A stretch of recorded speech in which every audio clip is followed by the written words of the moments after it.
The ballroom at Ashcombe Hall glittered with 1,000 candles, their flames reflected in crystal chandeliers that hung like frozen waterfalls from the vaulted ceiling. Ladies in silk gowns moved through the crowd like flowers in a cultivated garden, their laughter tinkling above the murmur of conversation and the distant strains of a violin quartet. Duke Magnus Montford stood at the edge of the gathering, a glass of brandy in his hand, watching the spectacle with the detached interest of a man who had seen it all before. He was accustomed to being the center of attention wherever he went. At 32, Magnus possessed everything society valued: a dukedom that stretched across 3 counties, wealth that rivaled the crown's treasury, and the kind of austere handsomeness that made debutantes whisper behind their fans. His dark hair was swept back from a face all sharp angles and aristocratic lines, and his grey eyes held the cool assessment of someone who had never been denied anything in his life. Tonight, however, Magnus found himself uncharacteristically restless. The season had become tedious, the same conversations, the same transparent attempts by ambitious mothers to thrust their daughters into his path, the same predictable dance of courtship that always ended the same way. He took what he wanted, when he wanted it, and the world arranged itself accordingly. "Your Grace, might I introduce my daughter, Miss Arabella Hartwick?" A woman in puce silk materialized at his elbow, pushing forward a blonde girl who curtsied so deeply she nearly toppled over. Magnus offered the barest inclination of his head. Charmed. The girl blushed crimson and stammered something unintelligible. Her mother beamed as though he had just proposed marriage. Magnus suppressed a sigh and turned away, scanning the room for escape. That was when he saw her. She stood near the terrace doors, half hidden by a marble column, and she was not looking at him. That alone was remarkable.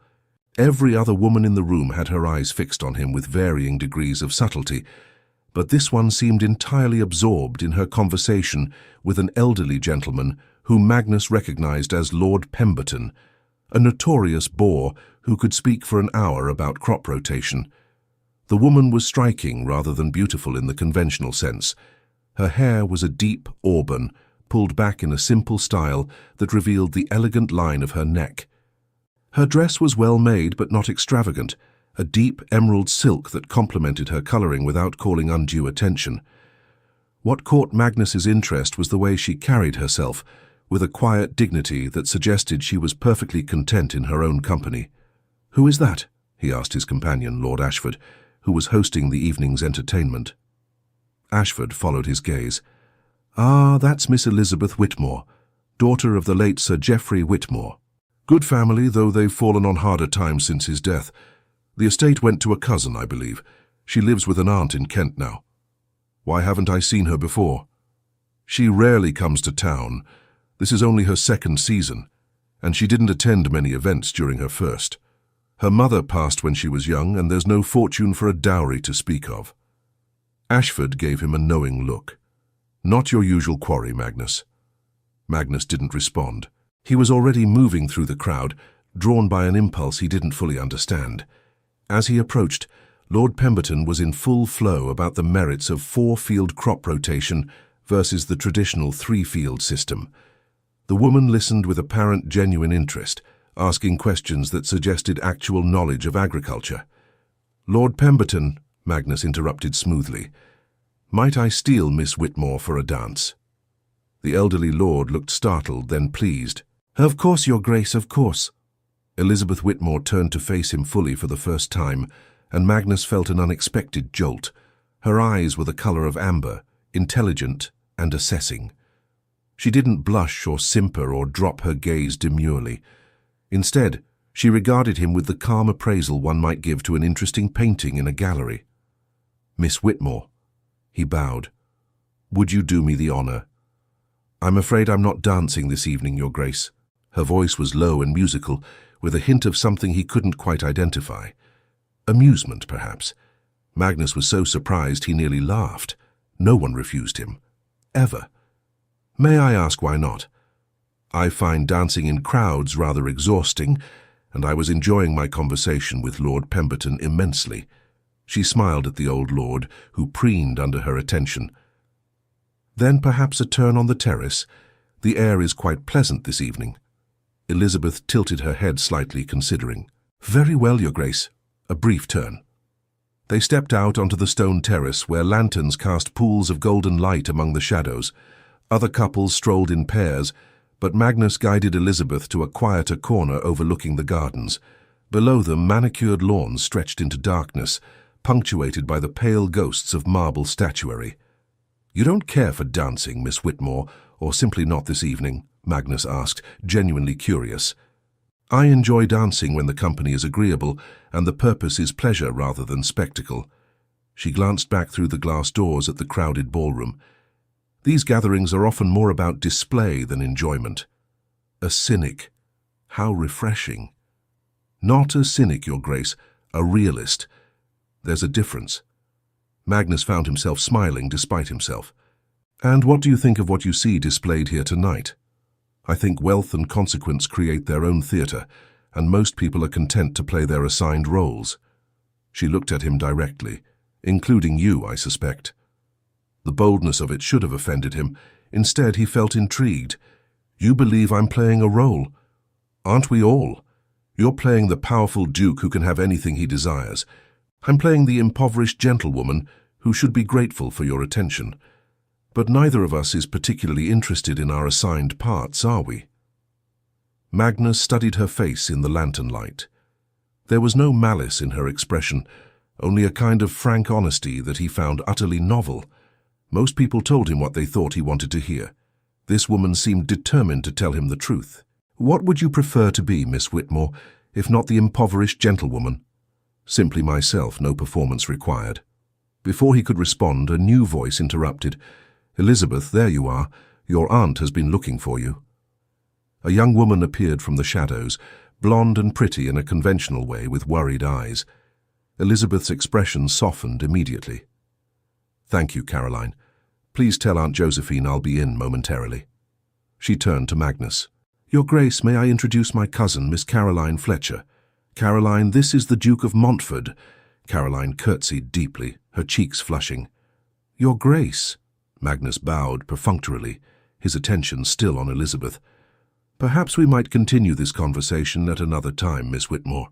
"Perhaps?" She offered a slight smile that promised nothing. "Good evening, Your Grace." She swept back inside with her cousin, leaving Magnus alone on the terrace with an unfamiliar feeling gnawing at his chest. For the first time in years, someone had walked away from him by choice, and he found he wanted to follow. The following afternoon, Magnus called at the modest townhouse in Bloomsbury, where Elizabeth was staying with her aunt. The butler who answered the door looked surprised to see a ducal crest on the calling card, but showed him into a small, tastefully furnished drawing room. The house was neat and respectable, but clearly maintained on a limited budget. There were no fresh flowers, no extravagant furnishings, only comfortable, well-worn furniture that spoke of genteel poverty. Elizabeth entered a few minutes later, wearing a simple day dress of sprigged muslin. Her hair was pulled back in a loose knot, and she looked younger than she had the previous evening, though no less self-possessed. "Your Grace, this is unexpected." She didn't seem flustered by his appearance, merely curious. "I hope I'm not intruding. I wanted to continue our conversation from last night, about assigned roles in society's theatre. There was that hint of amusement again. Please, sit down. Shall I ring for tea?" "If you like." She rang the bell and they sat in chairs facing each other across a low table. An elderly maid brought in a tea service that had clearly seen better days, though everything was spotlessly clean and properly arranged. "You must forgive our humble accommodations," Elizabeth said as she poured, her movements graceful and precise. "My aunt's circumstances are modest, though she's been very generous in taking me in. There's nothing to forgive. I find the atmosphere here more genuine than many grand houses I've visited." Magnus accepted the cup she offered. "Tell me, Miss Whitmore, why did you return to London for another season if you find these gatherings so tedious?" She smiled slightly. "Because my aunt believes it's necessary and I owe her a great deal. She wishes to see me settled, as any guardian would. The fact that I have no fortune makes the endeavour more challenging, but she remains optimistic." "You speak of marriage as though it were a business arrangement." "Isn't it?" particularly for someone in my position. I have nothing to offer but a respectable name and the ability to manage a household. Any man who married me would be doing so either out of genuine affection or because he values lineage over fortune. She sipped her tea calmly. Since genuine affection requires time and acquaintance to develop, I'm left with the prospect of becoming a poor relation in some gentleman's house, grateful for his condescension. The bitterness in her words was subtle but unmistakable. Magnus set down his cup. That seems a rather bleak outlook. Does it? I prefer to think of it as clear-eyed. I'm not one of those romantic girls who believes a handsome stranger will sweep her off her feet and solve all her problems. Life is rarely that accommodating. What if it could be? The words were out before Magnus fully considered them. What if I told you that I could solve your problems, as you put it, that you would never have to worry about fortune or security again? Elizabeth's amber eyes fixed on him with sudden intensity. Then I would ask what you want in return, Your Grace, because nothing in this world is truly free, least of all security offered by powerful men. The directness of it should have annoyed him. Instead, Magnus felt a rush of something that might have been respect. She wasn't going to make this easy, and he found he was glad of it. What do you think I want? I think you're accustomed to having everything you desire, and you've decided you want me. She didn't look away as she said it. The question is why? I'm neither the most beautiful nor the most accomplished woman in London. I have no fortune, no particular skills that would make me valuable as a wife. So why would the Duke of Montfort come calling? Magnus leaned back in his chair, studying her. Perhaps because you're the first woman I've met who speaks to me as though I were simply a man rather than a title. Is that what you want? To be seen as ordinary? No. But I want to be seen as something more than a collection of assets and privileges. He paused. You intrigue me, Miss Whitmore. You don't perform. You don't dissemble. That's rarer than you might think. And that intrigues you enough to come calling? Forgive me, Your Grace, but I find that difficult to believe. Believe what you like. I'm here because I want to know you better. Magnus stood, recognizing that he would get nowhere by pushing too hard. I'll be hosting a garden party at Ravenhall Court next week. I'd like you to attend. Your aunt and cousin are welcome as well, of course. Elizabeth remained seated, looking up at him. Why? Because I'm asking you to. That's not a reason, that's an exercise of power. Magnus felt a flash of irritation. What would you have me say? That I find you fascinating? That I've thought of nothing but our conversation since last night? Would you believe me if I said those things? No. She rose gracefully to her feet. But I appreciate the honesty of your frustration. Most men would simply expect compliance. I'm not most men. No, you're not. She moved to the door, clearly ending the interview. I'll consider your invitation, Your Grace. Thank you for calling. Magnus found himself being politely but firmly shown out. As his carriage pulled away from the modest townhouse, he realized he was smiling. Elizabeth Whitmore was proving to be far more interesting than he had anticipated, and for the first time in years he felt genuinely challenged by something other than business or politics. He wanted her, not just as a passing fancy or a brief diversion, but as something permanent. The realization should have disturbed him, but instead he felt energized. He would have her as his duchess, and she would come to him willingly. All he had to do was prove to her that he was worth having. The difficulty he was beginning to suspect was that Elizabeth Whitmore had no interest in being had. The garden party at Ravenhall Court drew half of fashionable London.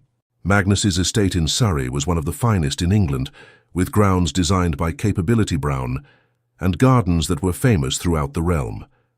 The day dawned clear and warm, perfect weather for outdoor entertainment, and by noon the lawns were dotted with elegantly dressed guests strolling among the flower beds and gathering under white silk pavilions. Magnus stood on the terrace, scanning the crowd. He had sent the invitation to Elizabeth's aunt, but he had no way of knowing whether they would attend. His steward approached with a question about the refreshments, and Magnus answered absently, his attention still on the arrivals. Then he saw her. Elizabeth walked beside her aunt, a stout woman in an elaborate bonnet, with Cousin Caroline trailing behind. Elizabeth wore a pale yellow dress that seemed to capture sunlight, and her hair was arranged in soft curls that framed her face. She looked around at the assembled company with that same calm assessment he remembered, neither awed nor intimidated by the grandeur surrounding her. Magnus descended the terrace steps and made his way toward them. Several people tried to intercept him, but he brushed past with barely a word, his focus entirely on Elizabeth. "Mrs. Fletcher," he bowed to the aunt first. "How good of you to come. Miss Fletcher and Miss Whitmore." He let his gaze linger on Elizabeth. "I'm delighted you accepted my invitation." Elizabeth's aunt tittered nervously, clearly overwhelmed by the Duke's personal attention. "Your Grace, how very kind of you to invite us. What magnificent gardens. Simply magnificent. Thank you. Perhaps you and Miss Fletcher would enjoy viewing the rose garden. It's at its peak just now. I can have one of the servants show you the way." The aunt looked uncertain, glancing at Elizabeth, but Caroline spoke up. "Oh yes, Mama, I've heard the roses here are incomparable." Magnus signalled to a footman, who appeared immediately to guide Mrs. Fletcher and Caroline away. Elizabeth watched them go with a slight smile. "Subtle, Your Grace." "I thought so." Magnus offered his arm. "Will you walk with me?" After a moment's hesitation, Elizabeth placed her hand lightly on his sleeve. They walked away from the main gathering, following a gravel path that wound between towering hedges toward a more secluded part of the garden. "You've created quite a stir," Elizabeth observed. "Half the ladies here are watching us with expressions of pure envy." "Let them watch. I have no interest in them. Because they're all playing their assigned roles, and you've grown bored with the performance?" Magnus smiled. "You remember our conversation?" "I remember everything, Your Grace. It's one of my less charming qualities, or so I've been told." They emerged into a walled garden where a fountain played at the center of a courtyard surrounded by stone benches. Ancient wisteria climbed the walls, its purple blooms cascading like waterfalls. The space felt removed from the bustle of the party, peaceful and private. "This is lovely," Elizabeth said, genuine warmth in her voice. "Does anyone else know about this spot?" "A few, but it's far enough from the main gardens that most guests never venture here." Magnus led her to a bench near the fountain. "I wanted to speak with you away from prying eyes." Elizabeth sat down, arranging her skirts. "About what?" "About my intentions." Magnus remained standing, looking down at her. "I think you know by now that I'm pursuing you, Miss Whitmore." "Yes, I've gathered that. What I don't understand is why you're bothering when I've given you no encouragement. Haven't you? You accepted my invitation today. Because my aunt was in raptures about it and I couldn't disappoint her, not because I particularly wished to come." Magnus felt that flash of irritation again. Every other woman would have been thrilled by his attention. Elizabeth treated it as an inconvenience. "What would it take to earn your encouragement?" "That depends on what you're seeking, Your Grace. If you want a mistress, I'm not available. If you want a wife, you should know I won't be one who simply decorates your household and produces heirs while you go about your business." "What kind of wife would you be?" "A partner. Someone with her own thoughts and opinions, who expects to be consulted rather than merely informed of decisions." She met his eyes steadily. "I realize that's not what most men of your station want." "You think you know what I want? I think you want someone who will challenge you because you've grown bored with easy conquests. But I don't think you've truly considered what it means to have a wife who won't simply defer to your every wish." Magnus sat down beside her on the bench, close enough that their shoulders nearly touched. "Perhaps you underestimate me. Perhaps you overestimate yourself." But there was no heat in her words, only that infuriating calm. "Your Grace, I appreciate that you find me interesting. But interest fades. What happens when you tire of my refusal to perform according to your expectations?" "What makes you think I'll tire of it?" "Because everyone tires of resistance eventually. They either break it or walk away." Magnus turned to face her fully. "I have no desire to break you, Miss Whitmore, but I won't walk away either." For the first time, he saw a flicker of uncertainty in her expression. "Why not?" "Because I've never met anyone like you. Because you make me think about things I've taken for granted my entire life. Because when you speak to me, I feel like I'm having an actual conversation rather than performing in someone else's theater." He reached out and took her hand. felt her stiffen but not pull away. "I want you as my wife, Elizabeth. Not as some ornament or acquisition, but as a true partner." She looked down at their joined hands. "You say that now. But marriage is long, Your Grace, and feelings change. Some feelings do, others deepen." Magnus squeezed her hand gently. "Give me a chance to prove it to you. Why should I trust you? You're a duke. You could have any woman in England. Why would you choose someone like me with nothing to offer? Because you have everything I want: intelligence, honesty, dignity, the courage to be yourself in a world that demands constant performance." He paused. "And because I think, despite your best efforts to the contrary, you're attracted to me as well." Elizabeth pulled her hand away, standing abruptly. "Attraction isn't enough. It's a start." She turned to face him, and he saw something fierce in her expression. "If I agreed to consider your proposal, which I'm not saying I will, I would need to know that you understand what you're truly asking for. I'm not some docile, biddable girl who will smile prettily and never voice an objection. I have opinions about politics, about social reform, about matters that ladies are supposed to find too complex for their delicate minds. I read philosophy. I have thoughts about how estates should be managed. I won't be silent and decorative." Magnus rose to stand before her. "I don't want you silent and decorative. You say that now. And I'll say it in a year, in 10 years, in 50 years, if we're both blessed to live that long." He reached out slowly, giving her time to move away, and cupped her face in his hand. "Test me, Elizabeth, challenge me, argue with me. I promise you I won't break." She stared up at him, and for a moment he thought she might lean into his touch. Then she stepped back, breaking contact. "I need time to think." "Take all the time you need." Magnus dropped his hand. "But know that I'm not giving up. You're not accustomed to hearing no, are you, Your Grace?" "No," he admitted. "But I'm learning." Elizabeth smiled then, a real smile that transformed her face. "Perhaps there's hope for you yet." They walked back to the party in companionable silence.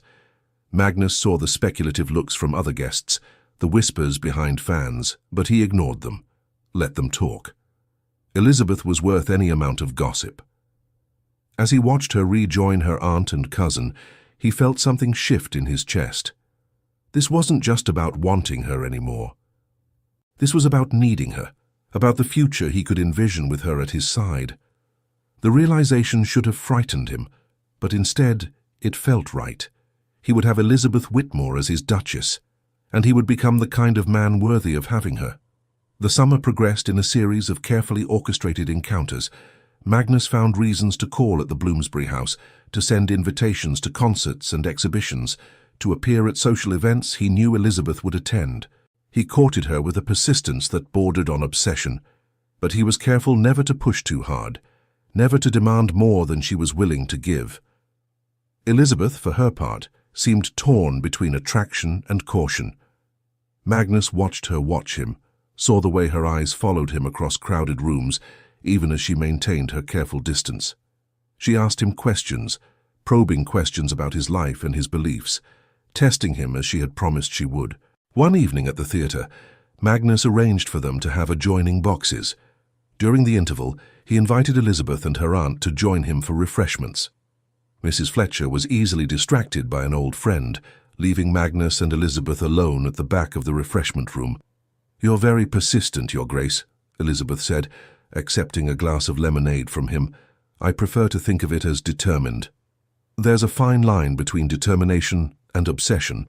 Which side of that line am I on?" She considered him over the rim of her glass. "I haven't decided yet," Magnus laughed. "Honest as always. Would you prefer I lie?" "Never." He moved closer, lowering his voice. "What will it take, Elizabeth? What do I need to do to convince you I'm sincere?" "Time, perhaps, and proof that you mean what you say." "What kind of proof?" "Show me who you are when no one is watching. When you're not the Duke of Montfort, but simply Magnus. Can you even do that? Or has the performance become so ingrained that you've forgotten there's a person beneath the title?" The question struck deeper than she perhaps intended. Magnus thought about the life he had led, the expectations he had always met, the role he had inhabited for so long. He sometimes wondered if there was anything else. Who was Magnus Montford without the title, the wealth, the power? Did that person even exist anymore? "I don't know," he admitted. "But I'd like to find out." Something softened in Elizabeth's expression. "That's the most honest thing you've said to me yet." They were interrupted by Mrs. Fletcher's return, and the rest of the evening passed in conventional pleasantries. But as Magnus lay in his bed that night, he thought about Elizabeth's words. Who was he without the armor of his position? The question haunted him in a way nothing had in years. The next morning, he did something unprecedented. He dismissed his carriage and walked to Bloomsbury alone, wearing a plain coat and hat that would attract no particular attention. The butler who answered the door at Elizabeth's aunt's house looked startled to see the Duke arriving on foot and without attendants. "Is Miss Whitmore receiving visitors?" Magnus asked. "I'll inquire, Your Grace." Magnus waited in the small drawing-room, feeling unaccountably nervous. A few minutes later, Elizabeth appeared wearing a simple morning dress, her hair loosely braided over one shoulder. "Your Grace, this is a surprise." She glanced out the window at the empty street. "Did you walk here?" "Yes. You said you wanted to see who I am without the performance. I thought I'd start by arriving without all the trappings of my position." Elizabeth studied him for a long moment, then smiled. "That's quite a gesture, though you might have warned me. If I'd known we were dispensing with formality, I would have offered to meet you somewhere less constrained by propriety." "Such as?" "Somewhere we could have a real conversation without worrying about what my aunt or the servants might overhear." She glanced toward the door. "As it is, we're being chaperoned whether we like it or not." Magnus made a decision. "Then come for a drive with me. Not in my ducal carriage, but in something simpler. We can go to Richmond Park, walk among the trees and talk without an audience. That would be highly improper." "Probably. Will you come anyway?" Elizabeth bit her lip, clearly tempted. "If I'm caught in an unchaperoned outing with you, my reputation will be ruined. Then I'll marry you immediately and make it all respectable." "That's not funny. I'm not joking." Magnus stepped closer. "I'm offering you a choice, Elizabeth. Stay here in this constrained proper world where we can never have a real conversation, or take a risk with me. Show me you're as brave as you claim to be." "You're manipulating me." "Yes. Is it working?" She laughed despite herself. "Unfortunately, yes. Give me 10 minutes to change and leave a note for my aunt." Magnus waited, his heart beating faster than it should. This was reckless, improper, exactly the kind of behavior that could create a scandal. But he didn't care. He needed to break through Elizabeth's walls, and conventional courtship wasn't going to accomplish that. When Elizabeth reappeared wearing a walking dress and bonnet, they left together. Magnus had arranged for a simple curricle to be waiting around the corner, the kind any gentleman might drive rather than the elaborate carriage with the ducal crest. They drove through the streets of London and out toward Richmond, the morning sun warm on their faces. "I haven't done anything like this in years," Elizabeth confessed as they left the city behind, "just taken off on an impulse without planning every detail." "Why not?" "Because impulse is a luxury I can't afford. Every decision I make has consequences, particularly when I have so little margin for error." Magnus guided the horses onto a quieter road. "What would you do if you could afford impulse? If you had no constraints, no expectations to meet?" Elizabeth was quiet for a moment. "I'd travel, not to fashionable places necessarily, but to interesting ones. I'd like to see the ancient ruins in Greece, the libraries of Alexandria, the markets of Constantinople. I'd want to learn languages, to meet people whose lives are nothing like mine." She glanced at him. "That must sound terribly improper to you." "It sounds wonderful." "Really? Most men would be horrified by the idea of their wife wanting to go anywhere other than Bath or Brighton." "I'm not most men, remember?"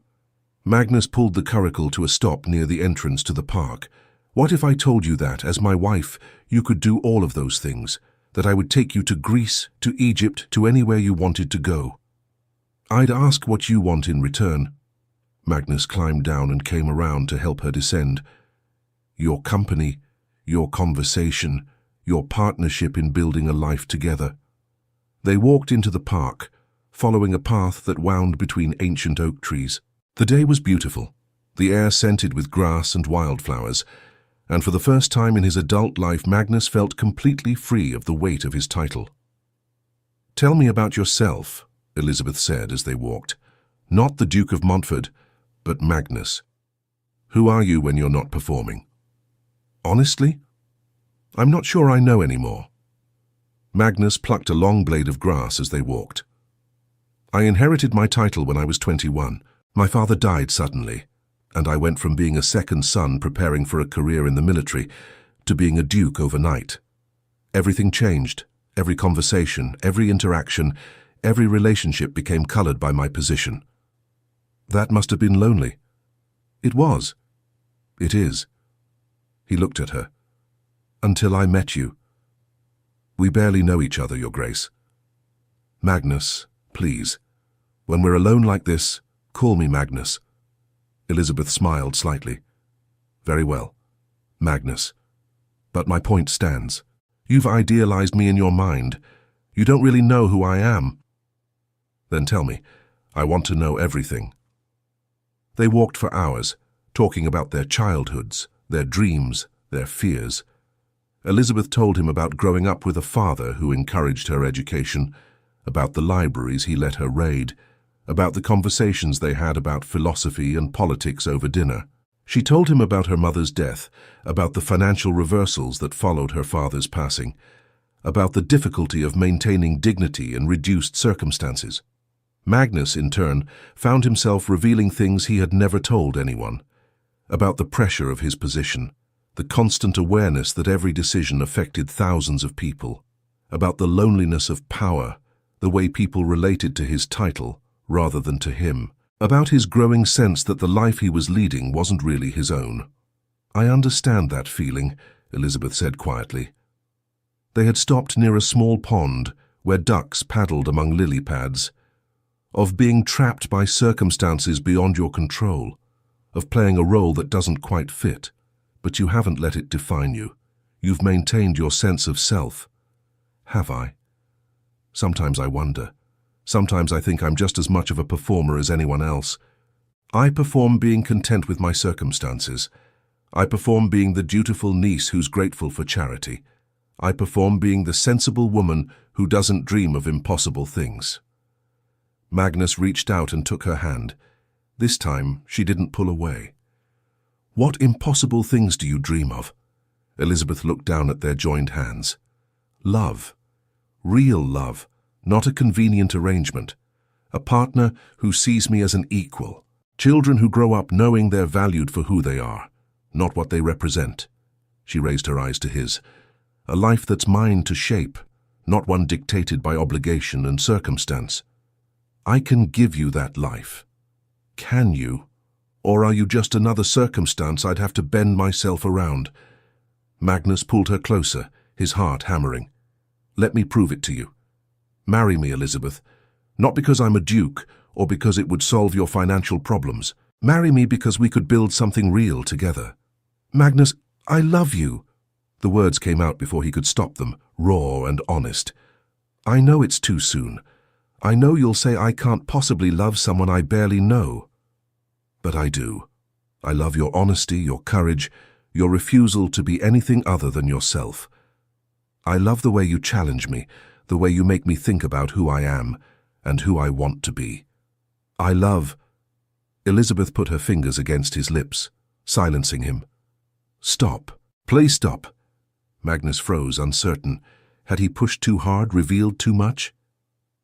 "I need you to understand something," Elizabeth continued, her voice shaking slightly. "If I accept you, if I agree to be your wife, I will not change who I am. I will not become someone who stands silently at your side and never voices an opinion. I will argue with you. I will disagree with you.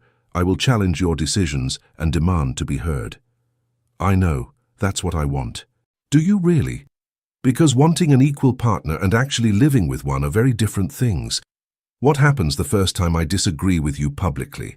What happens when I voice an opinion that contradicts yours in front of your peers? Will you still love me then, or will you expect me to defer to your superior judgment? Magnus caught her hand, pulling it away from his mouth, but keeping hold of it. I will still love you. I promise you that. You can't know that. Then let me prove it. Give me a chance, Elizabeth. Marry me. Put me to the test every single day if you need to. I won't fail you. Elizabeth stared up at him, and Magnus could see the war being waged behind her eyes. Fear and hope, caution and desire, all battling for dominance. Finally she spoke, her voice barely above a whisper. If I marry you, it won't be because you're a duke. It won't be because you can solve my financial problems or give me security. It will be because I believe you when you say you want a partner, because I believe we could build something real together. Magnus's breath caught. Does that mean... It means I'm willing to try. But Magnus... She gripped his hand tightly. If you ever make me regret this, if you ever treat me as anything less than your equal, I will leave. I don't care about scandal or propriety. I will not spend my life being diminished. You won't have to, I swear it. Magnus pulled her into his arms, feeling her initial stiffness gradually melt as she relaxed against him. You won't regret this, Elizabeth. I'll spend every day proving I'm worthy of your trust. She pulled back slightly to look up at him. Then yes, I'll marry you. Magnus kissed her then, pouring all his hope and determination into the gesture. It was gentle at first, almost tentative, as though he feared she might vanish if he pressed too hard. But Elizabeth responded, her hands coming up to rest against his chest, and the kiss deepened into something that promised years of passion and partnership to come. When they finally drew apart, both breathless, Magnus rested his forehead against hers. I'll obtain a special license. We can be married within the week. No.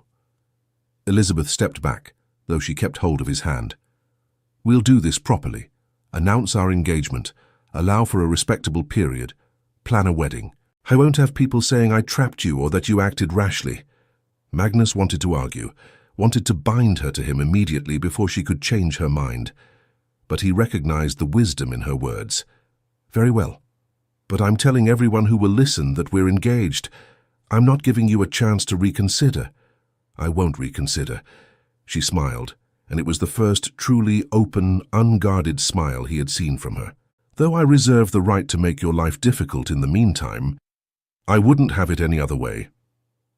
They returned to London that afternoon, properly chaperoned by the setting sun and the crowded roads. When Magnus delivered Elizabeth back to her aunt's house, Mrs. Fletcher took one look at their faces and burst into tears of joy. Caroline embraced her cousin with genuine happiness, and Magnus found himself welcomed into their small family with an enthusiasm that touched him more than he expected. The announcement of their engagement caused a sensation. The Duke of Montfort, one of the most eligible bachelors in England, had chosen a woman with no fortune and no particular connections. The gossips couldn't make sense of it, and speculation ran rampant. Some said Elizabeth must have compromised him somehow. Others suggested he had gone mad. A few romantic souls whispered that it must be a love match, though they were largely drowned out by the cynics. Magnus ignored all of it. He was too busy discovering what it meant to have a fiancée who was nothing like what he had expected. Elizabeth refused to let him shower her with expensive gifts. When he tried to present her with a diamond necklace that had belonged to his mother, she handed it back. I'll wear it when we're married, if you wish. But I won't accept lavish gifts before then. People will say you're trying to buy me. I don't care what people say. I do. My reputation may not be worth much, but it's mine, and I won't have it sullied. Magnus learned to ask her opinion on matters concerning his estates. The first time he did so, showing her the books for one of his properties, she studied them carefully before pointing out inefficiencies in the management system that he had never noticed. Her suggestions were practical and well-reasoned, and when he implemented them, yields improved. He learned that she had strong opinions about tenant welfare. When they visited one of his estates together, Elizabeth insisted on meeting with the tenant families, much to the surprise of his steward. She asked about their children's education, about access to medical care, about the condition of their cottages. Afterward, she presented Magnus with a list of improvements she thought necessary. The Johnsons' roof is leaking, and they have 3 small children. The Martins need help clearing the drainage ditch near their field, or they'll lose half their crops to standing water. And we need to establish a proper school for the estate children. They're growing up illiterate, and that's unconscionable. Magnus looked at the list, then at Elizabeth. Any other woman of his acquaintance would have praised the beauty of the estate and ignored the practical realities. Elizabeth saw the people, not just the property. "I'll have the steward address all of this immediately." "Thank you." She touched his arm gently.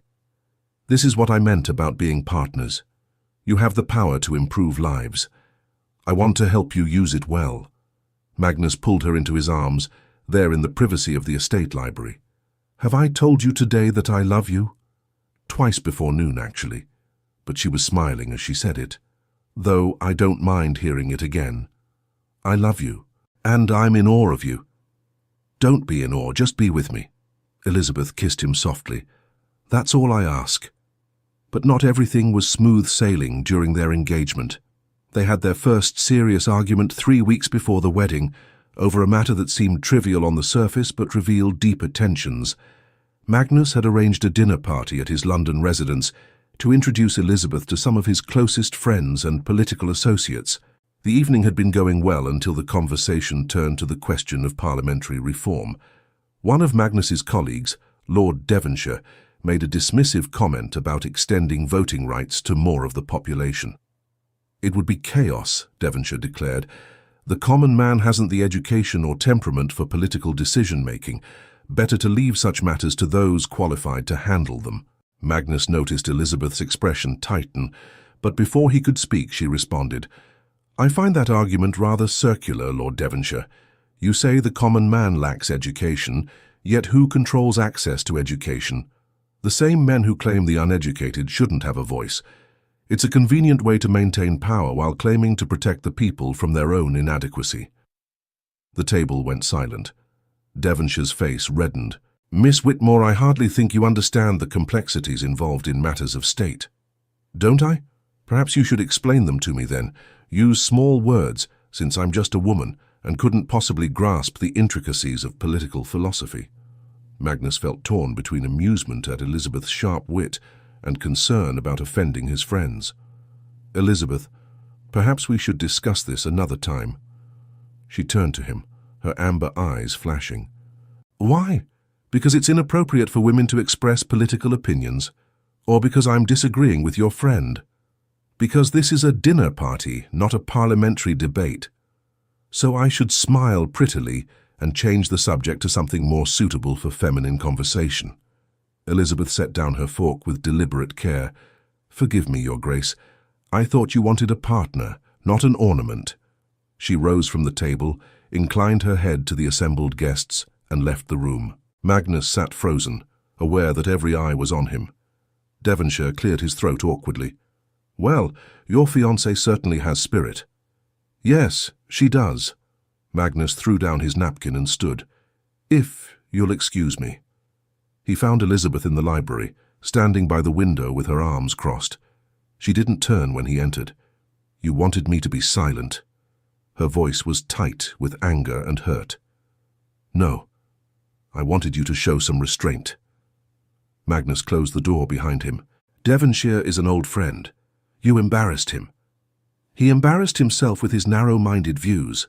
She whirled to face him. "And you let him. You sat there and said nothing while he dismissed half the population as too stupid to deserve a voice. It was a dinner party, Elizabeth. Not every conversation requires a battle. For you, perhaps. You have all the rights and privileges anyone could want. You've never had to fight to be heard, to be taken seriously. I have. Every single day of my life." Magnus felt his own temper rising. "I understand that, but you can't alienate every person who disagrees with you." "I wasn't alienating him. I was having a discussion, or trying to until you suggested I needed to be quiet." "I didn't say that. You implied it. You told me this wasn't the time or place, which is just another way of saying women should keep their opinions to themselves." Magnus ran a hand through his hair, frustrated. "That's not what I meant." "Then what did you mean?" Elizabeth stepped closer, her voice shaking. "Because from where I'm standing it looked like you were choosing your friend's comfort over my right to speak." The words hit Magnus like a physical blow. Was that what he had done? He thought about the moment at the table, about his instinct to smooth over the conflict, to maintain social harmony. Had he been protecting Devonshire's feelings at Elizabeth's expense? "I'm sorry." The words came out rough. "You're right. I should have supported you." Elizabeth stared at him, clearly not expecting the capitulation. "What?" "I said you're right. I was worried about appearances, about what my friends would think. I didn't consider how it would feel to you, being dismissed and then having me suggest you should be silent." Magnus moved closer. "I promised you a partnership. That means standing with you, even when it's uncomfortable." Some of the anger drained from Elizabeth's expression. "I don't expect you to agree with everything I say, but I need to know you'll defend my right to say it. I will, I promise." Magnus reached for her hands. "I'm learning, Elizabeth. I've never done this before, never had to consider how my words and actions affect someone I love as an equal. I'm going to make mistakes. I know, I will too." Elizabeth squeezed his hands. "But we have to be honest with each other when it happens. We can't let resentments build." "Agreed." Magnus pulled her into his arms. "For what it's worth, you were magnificent tonight. Devonshire deserved every word you said to him." He felt Elizabeth laugh against his chest. "You're only saying that because you're afraid I'll call off the wedding." "No, I'm saying it because it's true." He tilted her face up to look at him. "Though I would be terrified if you called off the wedding. You're the best thing that's ever happened to me." They returned to the dinner party together, and though the rest of the evening was somewhat strained, Magnus made a point of bringing Elizabeth into every conversation, of asking her opinion, of making it clear that he valued what she had to say. He saw his friends watching, reassessing, beginning to understand that Elizabeth wasn't simply going to be a conventional duchess. Let them adjust, Magnus thought. He had chosen his partner, and he would support her, even when it meant challenging the comfortable assumptions of his world. The weeks leading up to the wedding flew by in a blur of preparations and negotiations. Elizabeth insisted on reviewing the marriage settlement herself. Much to the astonishment of Magnus's solicitor, she wanted to understand exactly what she was agreeing to, what rights she would retain, what provisions would be made. "Most ladies leave these matters to their male relatives," the solicitor said nervously. "I'm not most ladies." Elizabeth turned to Magnus. "I want a quarterly allowance that I control completely, without having to ask your permission for every expenditure. Done. And I want assurance that if we have children, I'll have equal say in their upbringing and education. Of course. And I want it written into the settlement that I'm to be consulted on all major decisions regarding the estates, particularly those affecting tenant welfare." The solicitor sputtered. "Your Grace, that's most irregular." "It's fine," Magnus interrupted. "Write it exactly as Miss Whitmore has requested." When they were alone after the meeting, Elizabeth turned to him with suspiciously bright eyes. "Thank you for not fighting me on any of that." "Why would I? They're reasonable requests." Magnus pulled her close. "I meant what I said about partnership. That means something more than just pretty words. It means giving you real power, real say in our life together." "I know. And that terrifies me." "Why?" "Because now I have no excuse if things go wrong. I've gotten everything I asked for. If we're not happy, if this marriage fails, I'll have no one to blame but myself." She looked up at him, vulnerable in a way he rarely saw. "What if I'm not enough, Magnus? What if partnership isn't enough?" Magnus cupped her face in his hands. "You're enough. You'll always be enough. And yes, partnership will require work. We'll fight sometimes, we'll frustrate each other, but we'll do it together, and that makes all the difference." The wedding took place on a golden afternoon in early autumn. The ceremony was held at the Duke's private chapel on the Eldermere House estate, a beautiful stone building surrounded by ancient trees. Elizabeth wore a simple gown of ivory silk, and Magnus thought she had never looked more beautiful. As he watched her walk down the aisle toward him, he felt something shift in his chest. This wasn't about duty or dynasty or producing heirs, though those things would come. This was about love, about choosing to build a life with someone who challenged him, inspired him, made him want to be better. When the vicar asked if he took Elizabeth to be his wife, Magnus's voice rang out, clear and strong. "I do." And when Elizabeth repeated the words back to him, her amber eyes locked on his, he knew he was making the best decision of his life. The wedding breakfast was a smaller affair than many had expected. Magnus had deferred to Elizabeth's wishes for a more intimate celebration, and they were surrounded by close friends and family rather than the massive gathering that would have been traditional for a ducal wedding. As they moved through the crowd, accepting congratulations, Magnus kept Elizabeth's hand in his, unwilling to let her go even for a moment. Late in the afternoon, they slipped away from the festivities and walked together through the gardens of Eldermere House. The grounds were beautiful in the autumn light, the trees beginning to turn gold and crimson. "Are you happy?" Magnus asked, pulling Elizabeth close. "Yes, though I keep waiting for something to go wrong." She smiled ruefully. "I'm not accustomed to getting everything I want. You'd better get accustomed to it. I plan to spend the rest of my life making sure you're happy." "That's a rather large responsibility you're taking on." "Then it's fortunate I enjoy a challenge." They walked in comfortable silence for a while, and Magnus marveled at how right this felt. For the first time in his adult life, he wasn't performing. He was simply being himself, with someone who loved him, not for his title or his wealth, but for who he was beneath all of that. "Magnus?" Elizabeth's voice was soft. "Yes?" "Thank you. For seeing me, for not trying to change me, for being willing to change yourself instead." Magnus stopped walking and turned her to face him. "You changed me before I even realized it was happening. You made me want to be more than just a duke playing his assigned role. You made me want to be a man worthy of your respect." "You already are." "Then I'll spend the rest of our lives earning your love." "You don't have to earn it." Elizabeth reached up to touch his face. "You already have it. You had it the moment you were honest enough to admit you didn't know who you were without your title. That vulnerability, that willingness to question yourself, that's what made me fall in love with you." Magnus kissed her then, there in the garden with the autumn sun warm on their faces and the future stretching before them full of promise. It wasn't a perfect future. There would be challenges, disagreements, moments of doubt, but they would face them together, as partners, as equals, as two people who had chosen each other freely. When they finally returned to the house, the celebration was winding down. Guests were beginning to depart, and Magnus and Elizabeth stood together on the steps, waving farewell. Mrs. Fletcher and Caroline were the last to leave, both tearful at the parting but clearly happy for Elizabeth. "You take care of her," Mrs. Fletcher warned Magnus, wagging her finger at him despite his ducal status. "She's a treasure, and if you ever make her unhappy, you'll answer to me." Magnus smiled. "I promise she's in good hands." After everyone had gone, Magnus and Elizabeth retreated to the private apartments he had prepared for their wedding night. Elizabeth looked around the elegantly furnished rooms with approval. No ostentation, no overwhelming displays of wealth, just comfort and beauty.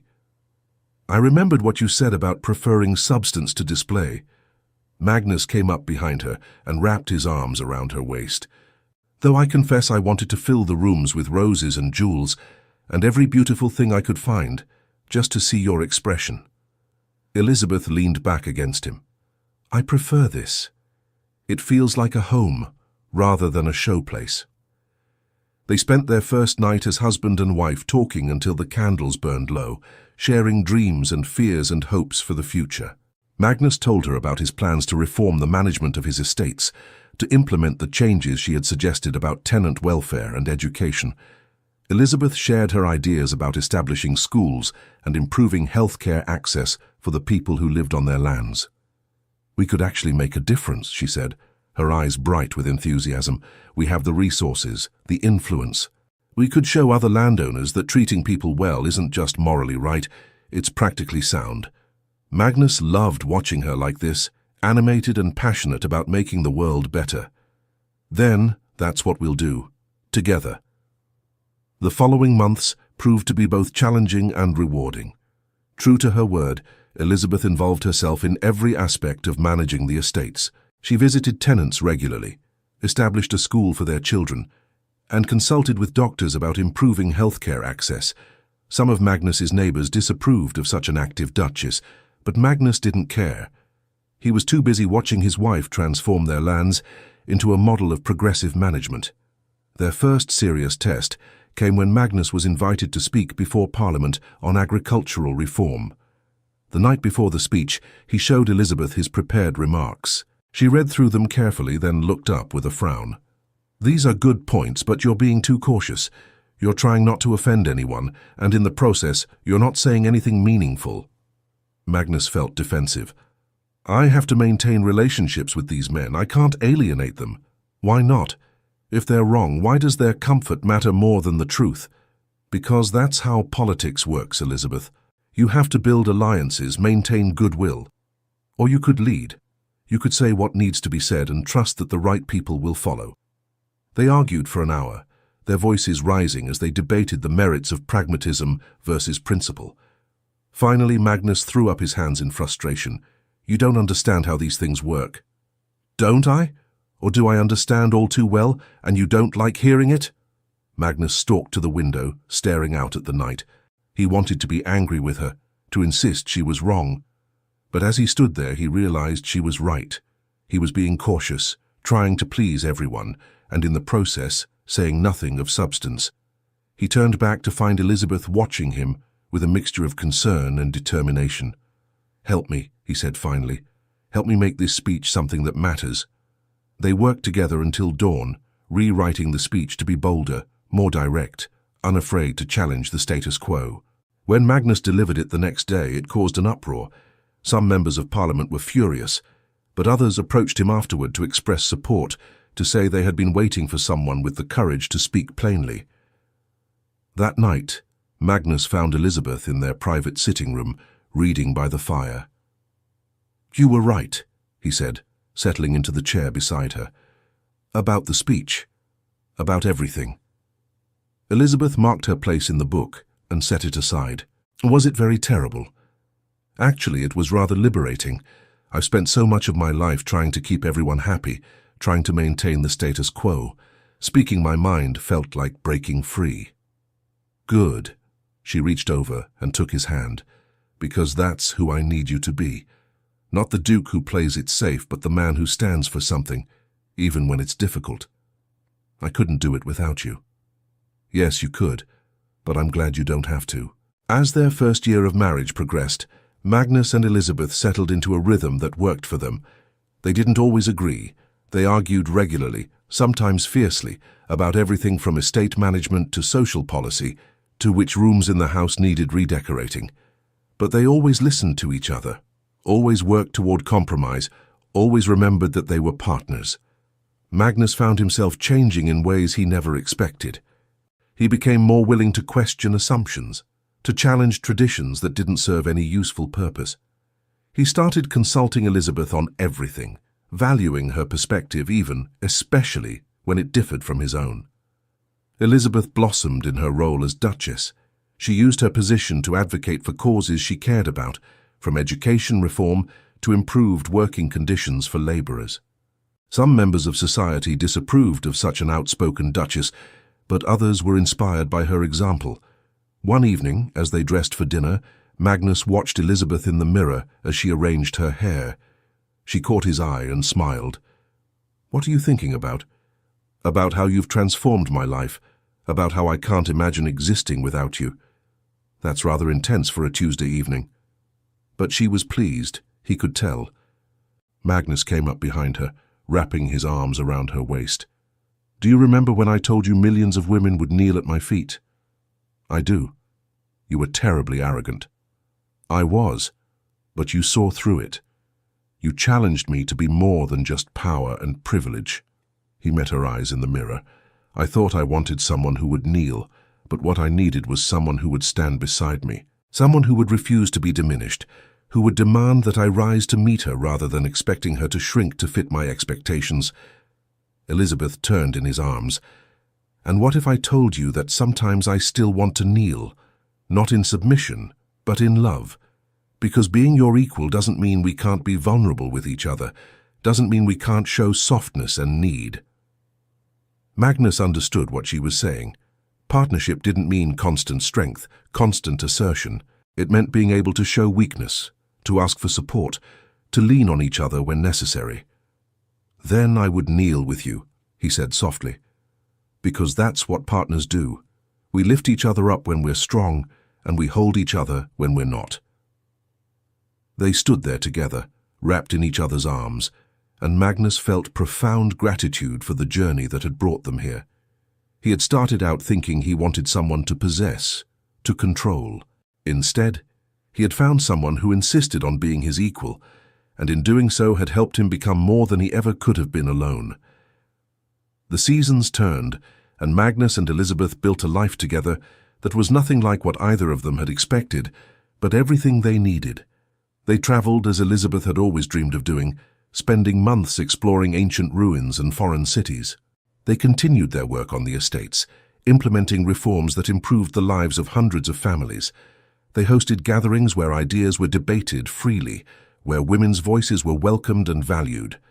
And through it all, they loved each other. Not with the easy, uncomplicated love of fairy tales, but with the deep, tested love of two people who had chosen each other consciously, who had worked through conflicts and emerged stronger, who had learned that partnership meant more than romance. It meant respect, trust, and the willingness to change. One afternoon, nearly 2 years into their marriage, Elizabeth found Magnus in the library at Ravenhall Court. He was working through estate accounts, but he looked up with a smile when she entered. "I have something to tell you," she said, a slight smile playing at the corners of her mouth. Magnus set down his pen, giving her his full attention. "What is it?" "We're going to have a baby." For a moment Magnus couldn't speak. Joy flooded through him, mixed with a touch of fear. A child, their child, someone they would raise together, who would grow up seeing a true partnership between parents, who would learn that love didn't require submission or dominance, but mutual respect and support. He crossed the room in 3 strides and pulled Elizabeth into his arms. "Are you certain?" "Yes. The doctor confirmed it this morning." Magnus held her close, feeling her heart beating against his. "I hope they have your courage, your integrity, your refusal to be anything other than yourself. And I hope they have your willingness to change, your capacity for growth, the strength to admit when you're wrong and the humility to learn from it." They stood together in the quiet library, planning the future for the child who would carry forward the values they had built their marriage upon. Magnus thought about the man he had been when he first met Elizabeth, arrogant and certain of his power over the world. That man would hardly recognize who he had become, someone softer in some ways, stronger in others, fundamentally transformed by love. "Thank you," he said quietly. "For what?" "For refusing to kneel, for demanding that I be worthy of you, for teaching me that real strength isn't about power over others, but the courage to be vulnerable, to admit need, to build something together rather than simply taking what you want." Elizabeth pulled back to look up at him, her amber eyes warm. "You were always worthy, Magnus. You just needed someone to help you see it. Someone who loved you enough to challenge you rather than simply accepting you as you were." And there, in the library where they had spent so many hours planning their life together, Magnus Montford understood the truth that Elizabeth had tried to tell him from the very beginning. Love wasn't about one person kneeling before another. It was about 2 people standing together, equal in strength and vulnerability, building a partnership that elevated both. He had thought he wanted someone to worship him. Instead, he had found someone who demanded he be his best self. And that, he realized, was the greatest gift anyone had ever given him. The years that followed brought their share of challenges. Elizabeth's labor was difficult, and Magnus spent terrifying hours pacing outside her room, helpless in a way his power and wealth couldn't remedy. But when he finally held their daughter in his arms, a tiny, perfect creature with Elizabeth's amber eyes and a fierce grip that already suggested her mother's determination, he felt his heart expand in ways he hadn't known possible. They named her Eleanor, after Elizabeth's mother, and she grew up in a household where conversations were encouraged, where questions were welcomed, where her parents treated each other with respect and affection. When Eleanor was old enough to understand, Magnus told her about how he had met her mother, about the arrogant declaration he had made, and Elizabeth's perfect response. "Mama didn't kneel?" Eleanor asked, delighted. "No, she didn't. She stood her ground and made me realize that what I truly wanted wasn't submission but partnership." "And now you love each other?" "Very much." Eleanor looked thoughtful. "When I grow up, I want to find someone who lets me be myself. Like Mama does." Magnus exchanged a glance with Elizabeth, who was listening from the doorway. "That's exactly what you should want. Never settle for less." They raised their daughter, and later her younger brother and sister, to understand that love was about equality, respect, and the willingness to grow together. They showed their children through daily example what partnership looked like, parents who consulted each other, who disagreed sometimes but always with respect, who supported each other's dreams and ambitions. Magnus continued his work in Parliament, becoming known as a reformer, willing to challenge tradition when it no longer served a useful purpose. Elizabeth became involved in charitable work, using her position to advocate for education and healthcare access for the poor. Together, they transformed their estates into models of progressive management, proving that treating people well was both morally right and practically effective. And through it all they loved each other with a depth that only increased with time. The initial passion hadn't faded, but had evolved into something richer, more complex. A love built on shared values, mutual respect, and the countless small moments of partnership that made up a life together. On their 10th wedding anniversary, Magnus and Elizabeth returned to the garden at Eldermere House, where they had walked on their wedding day. The trees were golden again with autumn, and the air carried the same warm softness he remembered. The decade between them had been filled with moments both triumphant and challenging. There had been the winter when illness swept through the estate, and Elizabeth had worked tirelessly alongside the physicians, ignoring Magnus's concerns for her own health.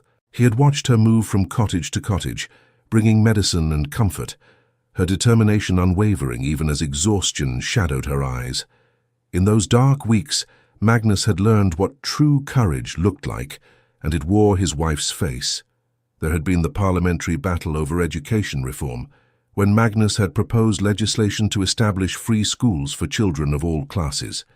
The opposition had been fierce, the personal attacks vicious. Elizabeth had stood beside him through it all, attending every session she was permitted to witness, hosting dinners where they rallied support, writing letters to influential allies.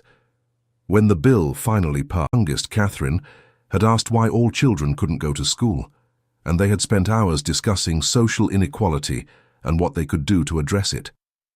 Through all of it, Magnus and Elizabeth had grown together, their partnership deepening with each challenge overcome, each victory celebrated, each ordinary moment shared. They had learned each other's rhythms, understood each other's silences, developed a shorthand communication that needed no words. A glance across a crowded room could convey volumes. A touch of hands could offer reassurance or share amusement or provide comfort. Magnus had discovered that marriage wasn't a static state, but an ongoing journey of discovery. Each year revealed new facets of Elizabeth's character, new depths to her strength and compassion. She surprised him still, challenged him still, made him think and grow and become more than he had been. The woman walking beside him now was both the Elizabeth he had married and someone transformed by the years between, enriched by experience, deepened by motherhood, strengthened by the battles they had fought together. "Do you have any regrets?" Magnus asked, holding Elizabeth's hand as they walked the familiar paths. "Not a single one, though I imagine you do." "Why would you think that?" "Because I'm not an easy wife. I argue with you. I challenge your decisions. I refuse to simply go along with whatever you want." Magnus stopped walking and turned to face her. After 10 years of marriage, she was more beautiful to him than ever.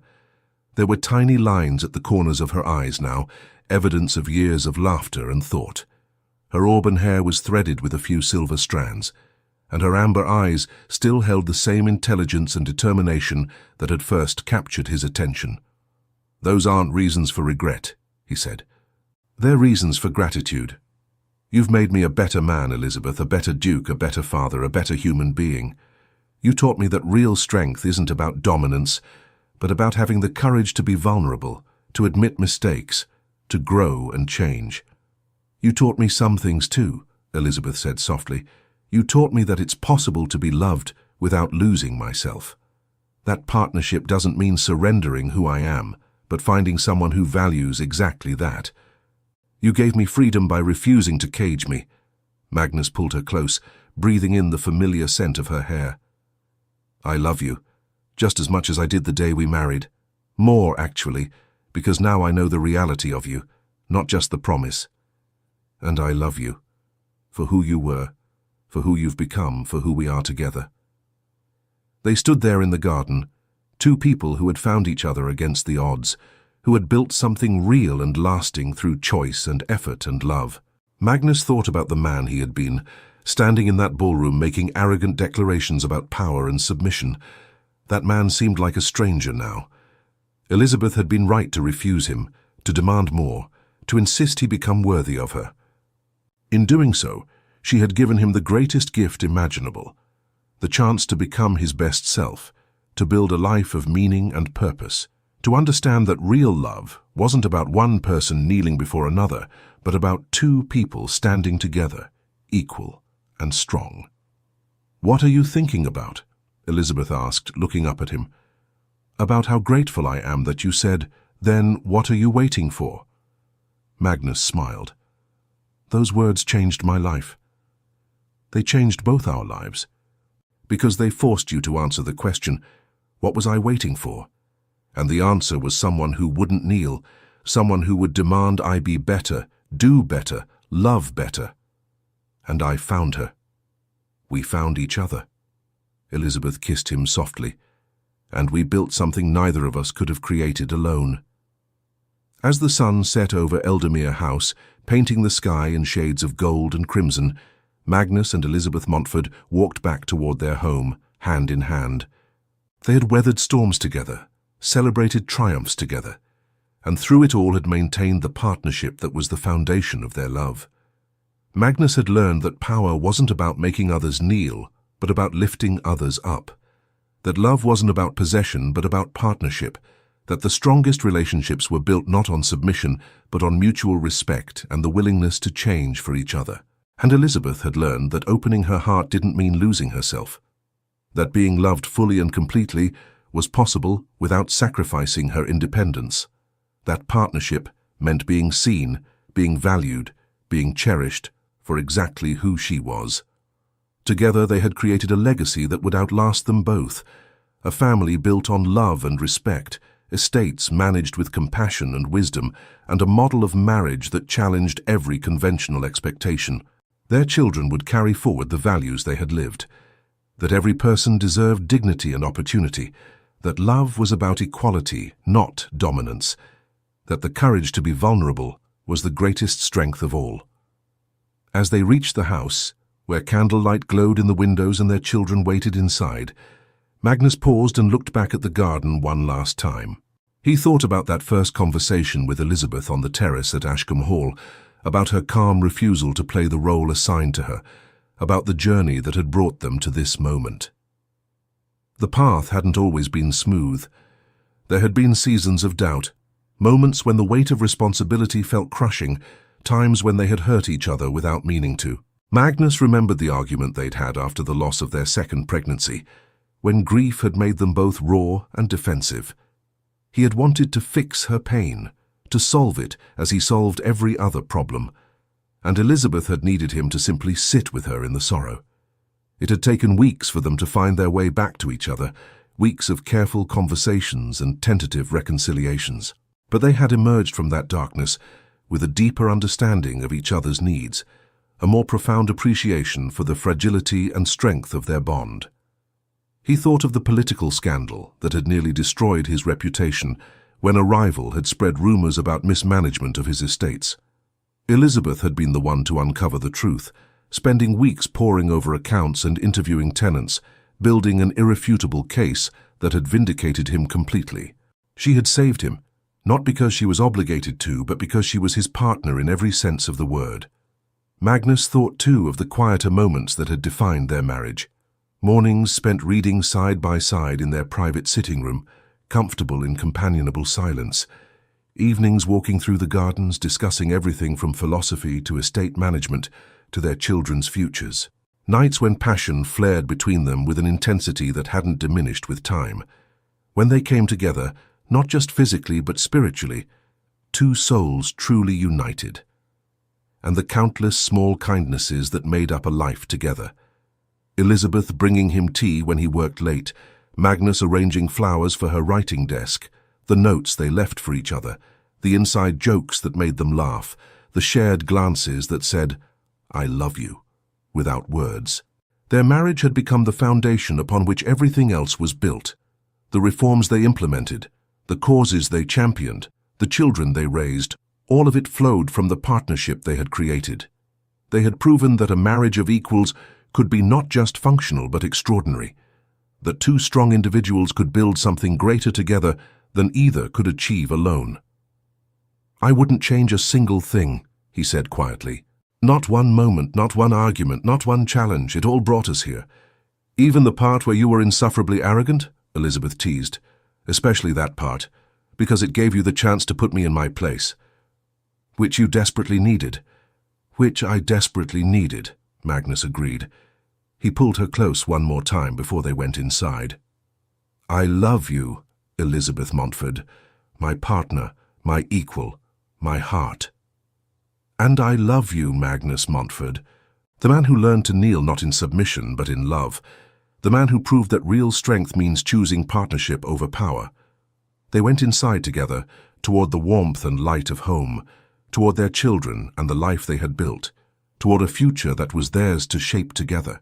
And in that moment, Magnus understood completely what Elizabeth had known from the beginning, that the truest love, the deepest partnership, the most meaningful life, came not from having someone kneel at your feet, but from standing side by side with someone who refused to kneel, someone who demanded you be your best self, someone who loved you, not for your power, but for your humanity.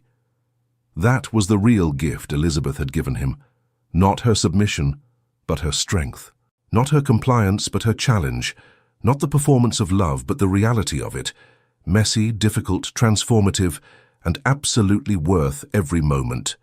And so they lived, loved, argued, laughed, raised their children, changed their world in small but meaningful ways, and proved every day that the greatest power in the world wasn't the power to make others kneel, but the courage to stand together, equal and unafraid, building something that would last long after they were gone. Dear friends and listeners, if this story of love, partnership, and transformation touched your heart, we would be deeply grateful if you could help us share it with others. Please take a moment to subscribe to Echoes of Romance, leave a comment sharing your thoughts about Magnus and Elizabeth's journey, and give us a thumbs up if their story moved you. Don't forget to activate your notifications so you won't miss our next tale of love that challenges conventions and celebrates the courage to be truly yourself. Your support means the world to us, and it helps us continue bringing you stories of romance that inspire, challenge, and remind us that true love is built on respect, equality, and the willingness to grow together. Thank you for listening, and until next time, may you find a love that demands you be your best self. With gratitude, Echoes of Romance.